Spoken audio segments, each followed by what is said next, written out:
Savitribai Phule Amar high. తొలి మహిళా ఉపాధ్యాయురాలు సావిత్రిబాయి పూలే అమర్ హై. తొలి ఉపాధ్యాయురాలు మహిళా ఉపాధ్యాయురాలు సావిత్రిబాయి పూలే అమర్ హై.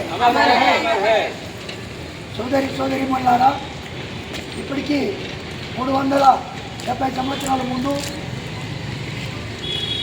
భారతదేశంలో అసలు మహిళలకి రాజుల కుటుంబానికైనా బ్రాహ్మణ కుటుంబానికైనా హరిజన గిరిజన కుటుంబానికైనా మహిళలకి అసలు చదువు చెప్పొద్దని చెప్పి ఒక వాదన ఉండేది.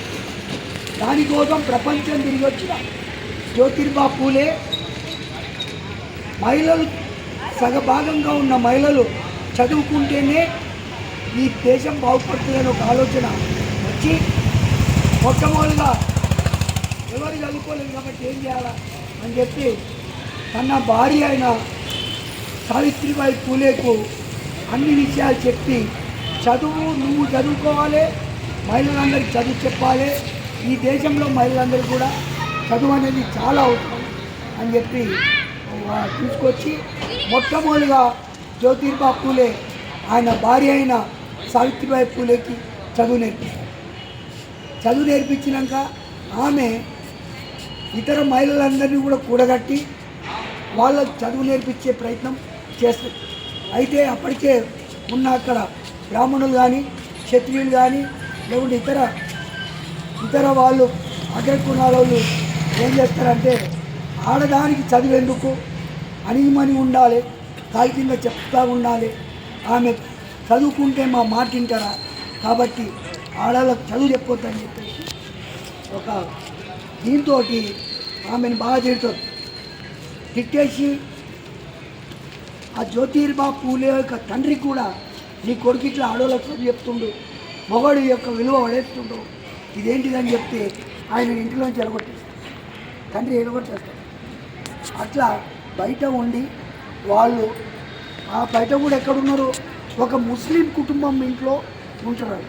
ఎవరు వాళ్ళకి ఇల్లు అద్దెకుడి ఒక ముస్లిం కుటుంబం ఇంట్లో ఫాతిమా అనే ఆమె ఇంట్లో అద్దెకుంటారు ఉండి ఆమె రోజు పోతూ ఉంటే అక్కడ ఉన్న వాళ్ళందరూ కూడా ఏంటంటే పెండ నీళ్ళు కలుగుతారు. అప్పుడు పెండ నీళ్ళు, బురద నీళ్ళు, లేకుంటే నీళ్ళు ఇట్లా చల్లి ఆమెను డిస్టర్బ్ చేసి ఆమె చదువు చెప్పడానికి పోకుండా చేసేవాడు. అయితే ఆమె తన బ్యాగులో పుస్తకాలతో పాటు 2 చీరలు కూడా పెట్టుకునేది. ఒక చీర పాడైపోతే ఇంకో చీర పాడైపోతే ఇంకో చీర, అట్లా పెట్టుకొని పోయి అందరి మాటలు బూతులు అన్నీ వినుకుంటూ కూడా ఆమె మహిళలకు చదువు చెప్తుంది.